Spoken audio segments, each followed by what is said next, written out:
It's such a pleasure to introduce Sahithya and Shitija for our Mother's Day special mom series. Thank you, Pallavi, for pushing me to do this. Today, we are just going to have a candid chat about parenting and how our motherhood has been enhanced by our children.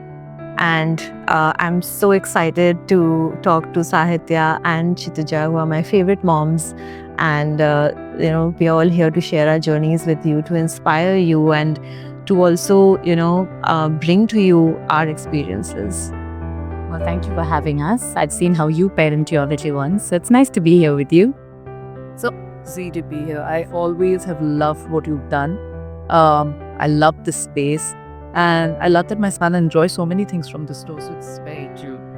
So happy to be here. So, without wasting much time, let's talk about motherhood. I know you both just told me a few seconds back how much you love your children and you want them to be innocent forever. So I can say that, mine are quite grown up now. They are 24 and 22. And I still see the innocence in them. And I would like to hear from you. I think this morning, my children are going to be 4 next month.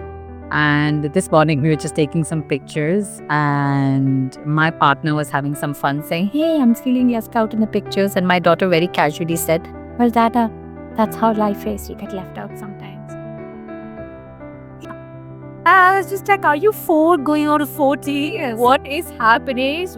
Because, somehow you always expect teenagers to speak that way. And this is a 3.5-year-old that case.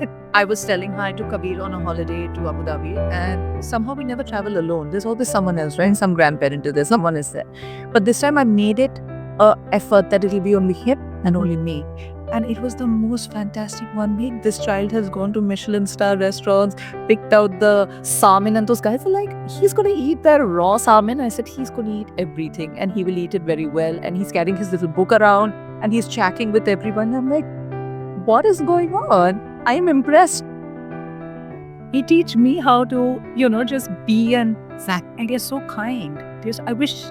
I don't know, we lose that, right? Or life and its experiences takes a little bit of that away from us.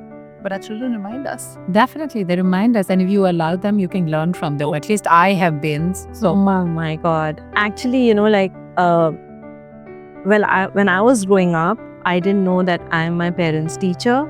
We weren't raised like that, our generation especially. But for the last many years, my children will vouch for it. I wish them on Teachers' Day. I call them my gurus. And what I've learned from parenting my children, I wouldn't have learned in any other way. For sure. No book is going to fill that void.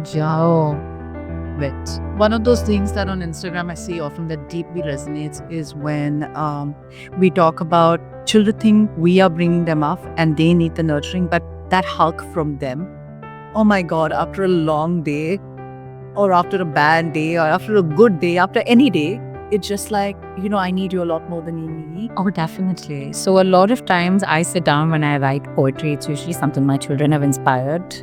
Where I think one of the lines that I wrote was, "Darling, I don't think you realize your hugs are healing places I didn't know I had cracks." For me, that was like, you're going to make us cry? Thinking about it is making me tear up because sometimes that is it. That, you don't realize what's happening and how you're overwhelmed, and they are so sensitive and they're like, and they come up and they give you a hug, and it's almost like, I didn't know I needed it, and thank you for that. Absolutely. So in a way, it's like being sent these beings that you are responsible for, you're custodians for, but in a way you learn from them, they heal you. 100%. It's matter. Healing is very real. Yes. Healing is very real. So, you wrote a poem and, you have such a busy schedule. So can you first tell everyone what you do, Sahithya? And also, the way you travel, how do you find that quiet? Or how do you, come back to your neutral and then again be that mother that you need to be? So what do?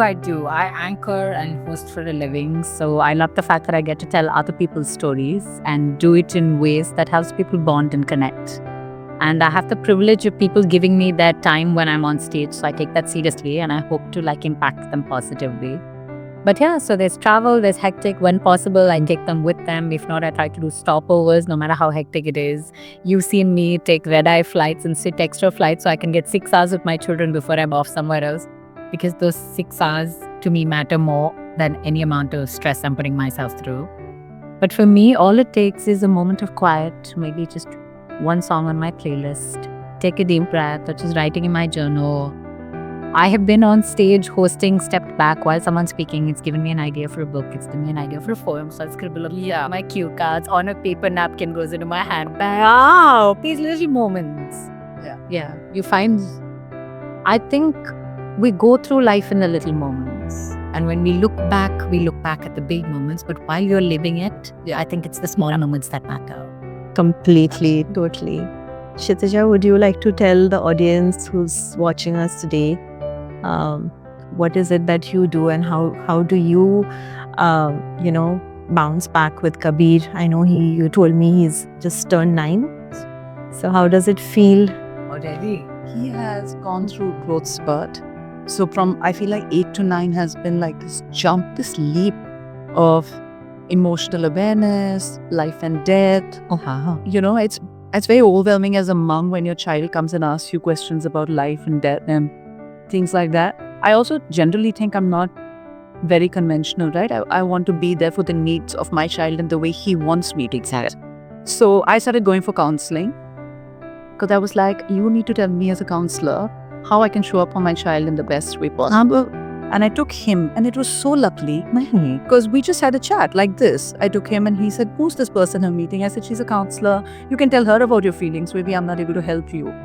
But I think that being a single mom and going through a divorce when your child is very young and still trying to be a good co-parent, and he has a great relationship with his dad, and that has taken work, and it takes work to be working and available to your child. So I try that I wrap up my day by 4 o'clock when he comes back to school.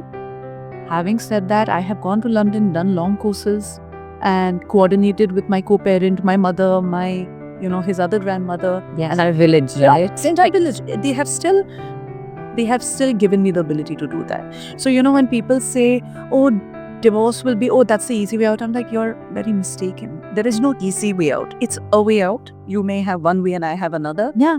You've got to put in the work. It's what works for you and your family. Exactly. And no two families are the same. It's a restructured family, but we still function as a family. I still need help from all of those other very important people to be the best. I feel like Kabir has truly helped me be the best version of myself. I'm so glad. That's the thing. I have a lot of friends who are in a similar place in life. Yeah. That kind of inspired me because I told you this. I'm doing children's books. Yes. So I've written my first 2, and one of them is Igya's first series on twins, because my children don't tell a book on twins. But a third one I'm working on is the different types of Indian family. 100%. And I think it's important that some children have 2 parental homes for them to go here. And some children have 2 fathers and some children have 2 mothers, and it can be, and some children, grow up with their grandparents while maybe their parents are off at the merchant navy for all you know. So I just want that representation, because for children, when they see themselves represented, they feel seen. Yeah. And I want every child to feel seen. Absolutely. Yeah. Shitija, would you like to tell the audience who's watching us today, what is it that you do and how do you, bounce back with Kabir? I know you told me he's just turned 9. Just turned 9. So how does it feel? Already, he has gone through growth spurt. So from, I feel like 8 to 9 has been like this jump, this leap of emotional awareness, life and death. It's very overwhelming as a mom when your child comes and asks you questions about life and death and things like that. I also generally think I'm not very conventional, right? I want to be there for the needs of my child in the way he wants me to be there. So I started going for counseling because I was like, you need to tell me as a counselor how I can show up for my child in the best way possible. And I took him, and it was so lovely because we just had a chat like this. I took him and he said, who's this person I'm meeting? I said, she's a counselor. You can tell her about your feelings. Maybe I'm not able to help you. But I think that being a single mom and going through a divorce when your child is very young and still trying to be a good co-parent, and he has a great relationship with his dad, Of course. and that has taken work, and it takes work to be working and available to your child. So I try that. I wrap up my day by 4 o'clock when he comes back from school. Having said that, I have gone to London, done long courses, and coordinated with my co-parent, my mother, my his other grandmother. The entire village, right? The entire village. They have still given me the ability to do that. So when people say, "Oh, divorce will be, that's the easy way out," I'm like, you're very mistaken. There is no easy way out. It's a way out. You may have one way and I have another. Yeah. You've got to put in the work. It's what works for you and your family. Exactly. Right? And no two families are the same. It's a restructured family, but we still function as a family. I still need help from all of those other very important people to be the best. I feel like Kabir has truly helped me be the best version of myself. I'm so glad. Yeah, that's that's really the thing. lovely. I have a lot of friends who are in a similar place in life. Yeah. That kind of inspired me because I told you this. I'm doing children's books. Yes, So I've written my first 2, and one of them is India's first series on twins, because my children don't have a book on twins. But a third one I'm working on is the different types of Indian families. 100%. And I think it's important that some children have 2 parental homes for them to go to. Yeah. Exactly. And some children have 2 fathers and some children have 2 mothers, and Yeah. it can be, and some Anything. children grow up with their grandparents Yeah. while maybe their parents are off with the merchant navy, Yeah. for all you know. So I just want that representation, because for children, when they see themselves represented, Yeah. they feel seen, Yeah.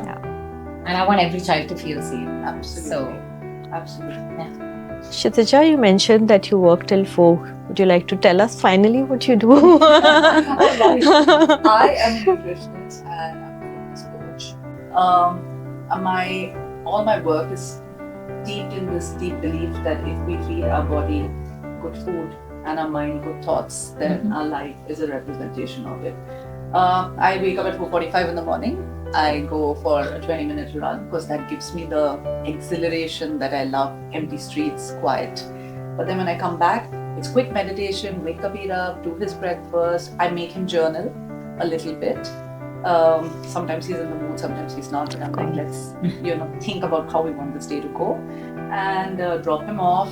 Then it's just back to back, either meetings or gym, or I work out every single day of my life. It is my job, but I also deeply am passionate about my fitness and the discipline around that. But I think for me, it is the discipline of everything that I do that has kept me rooted and anchored, and I show up for my clients in that capacity as well. My nutrition clients they're my family. I mean, they come and they go, but they become Includes friends me like then. you. Everybody stays, and I find that so wonderful that somewhere along the way, because it's such a personal journey for anyone to want better health, to lose a few kilos, to just want to look and feel healthier and stronger, that we very personally get involved.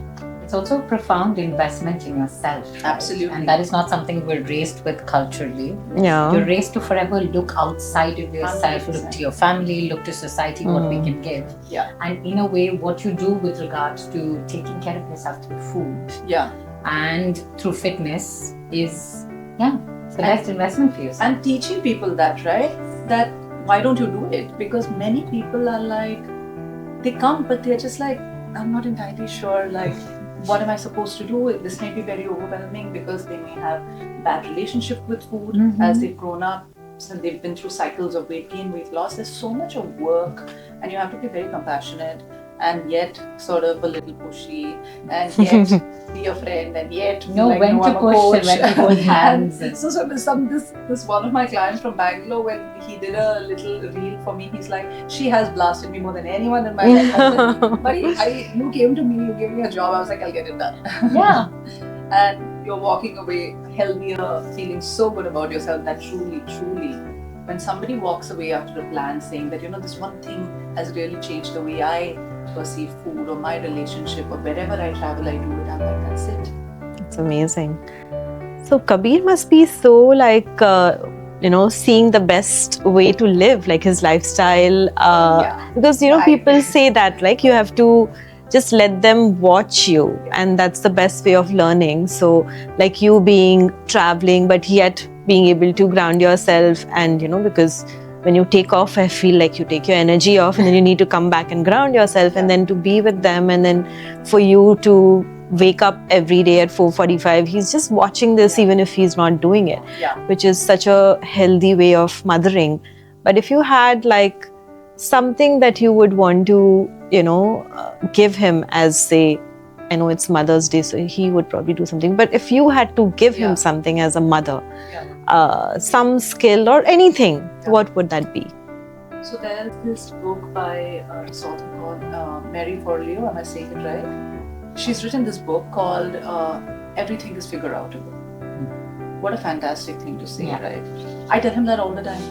Whenever he's overwhelmed, I'm like, baby, anything, nothing is anything. Everything is figure outable. In the moment, it doesn't feel like that, but once that moment and that emotion passes, so let's think that it's a wave, that wave has come and it's going. And I try that I tell him more about emotions than about food, to be very honest. Yes.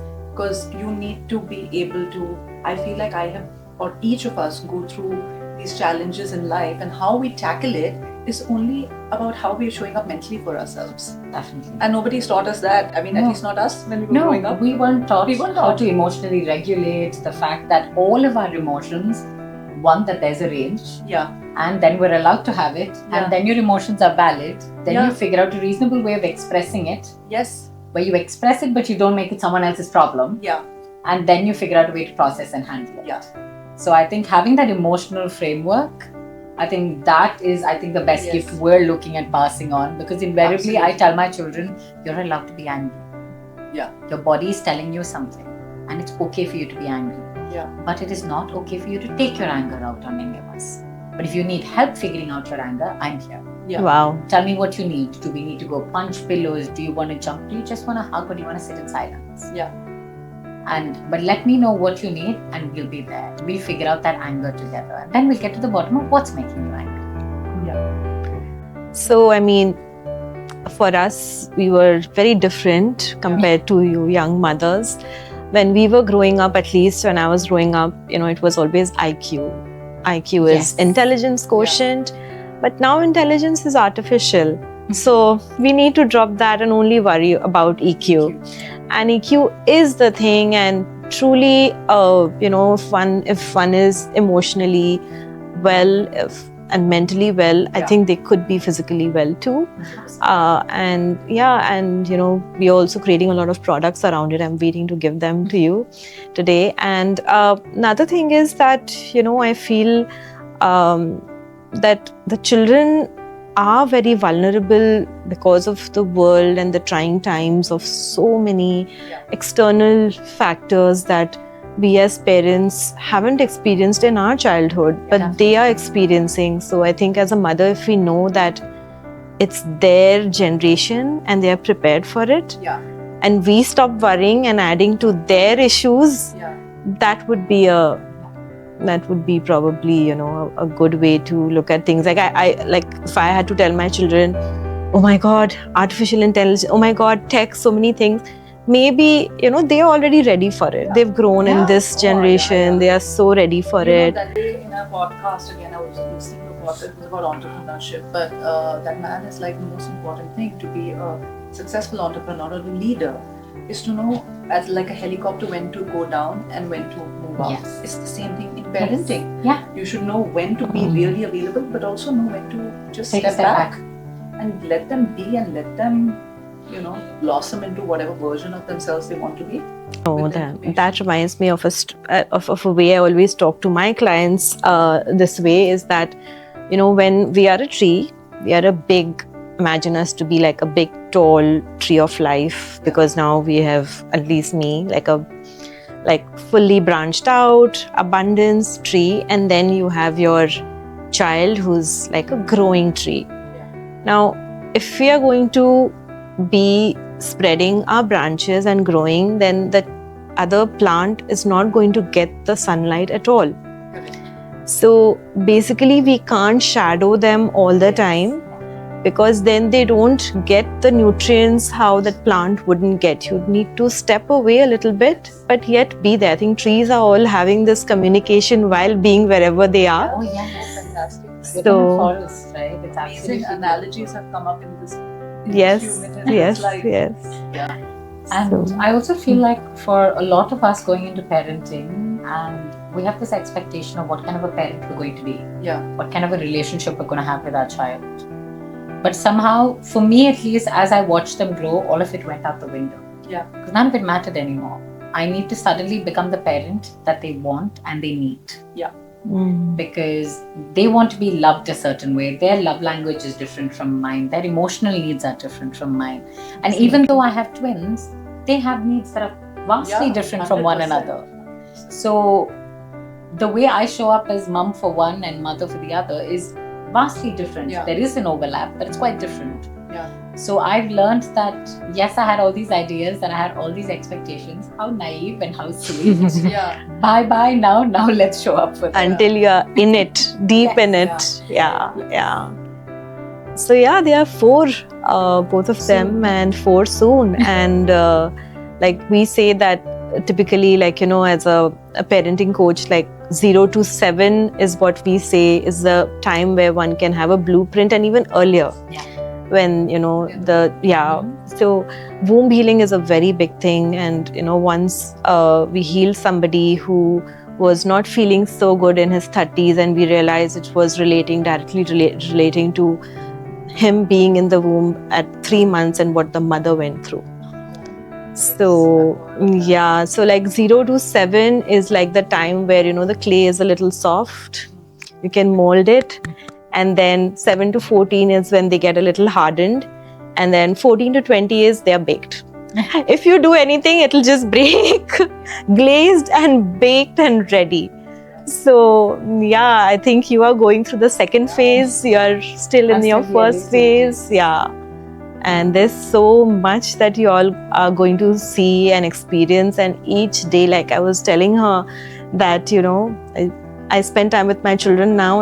And it's just, even now, every moment is so precious. Yes, I fully understand. And I remember you talking about how you're navigating life and death conversations now. Yeah. I had to do that at 2.5. Oh, really? Yes.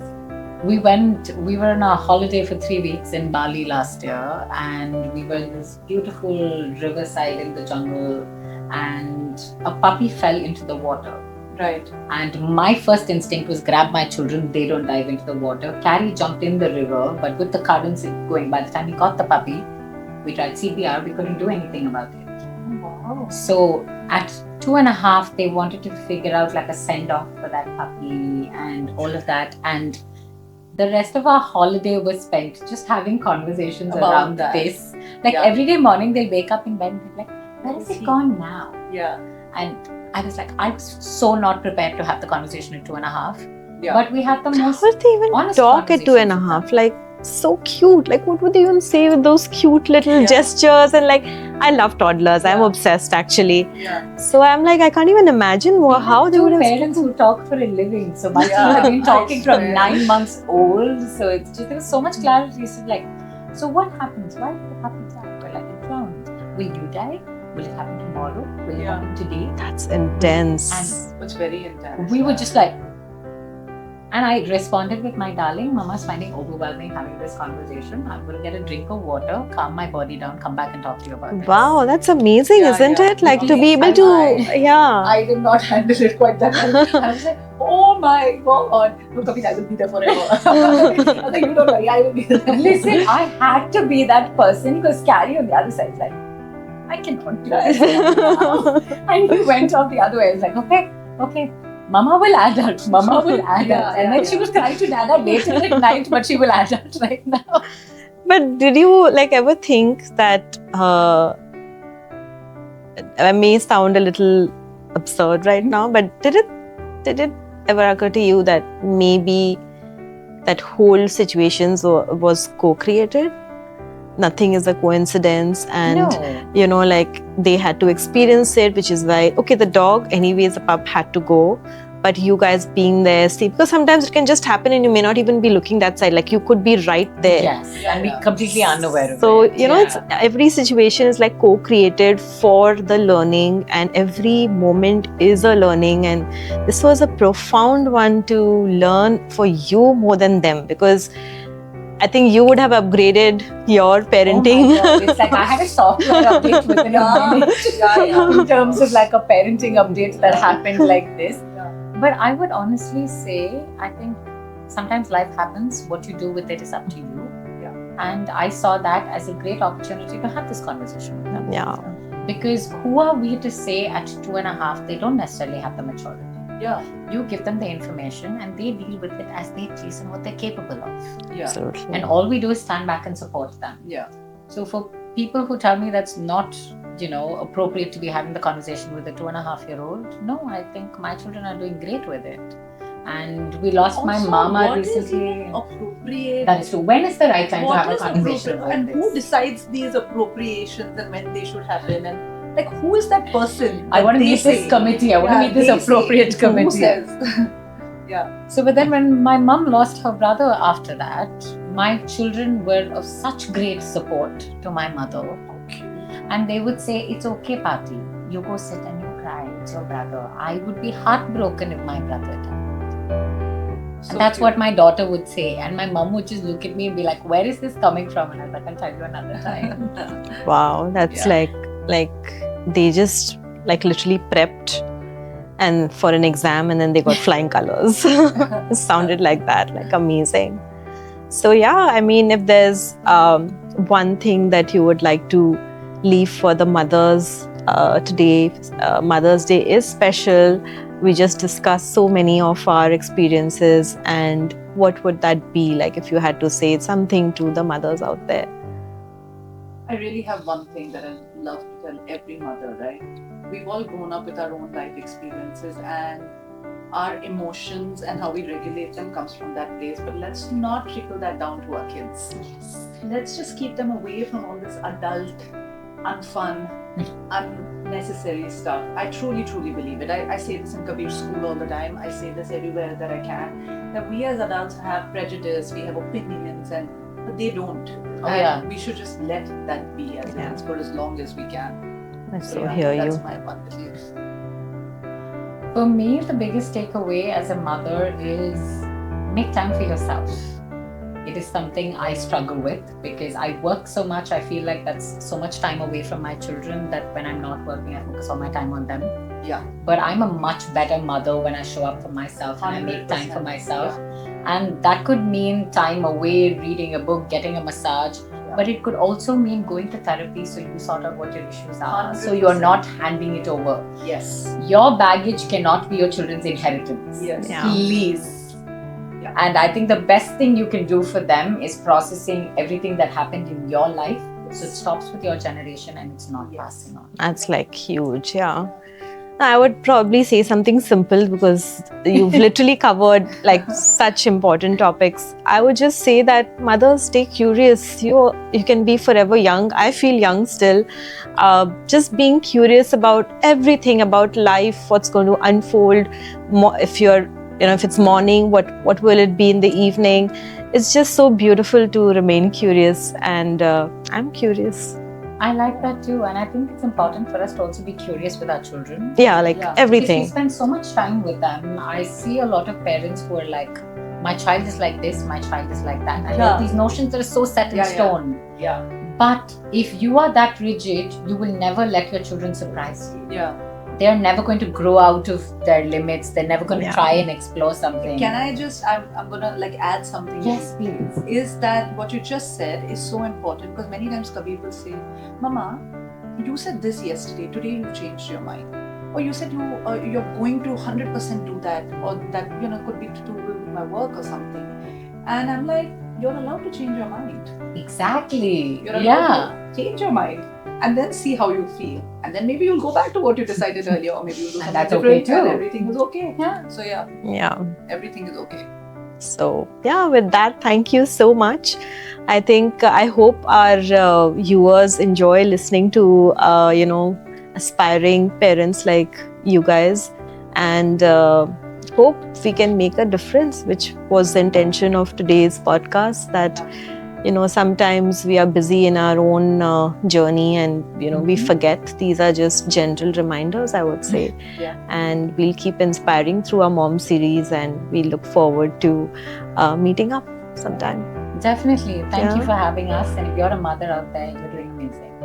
However you're doing amazing. So give yourself a pat on the back.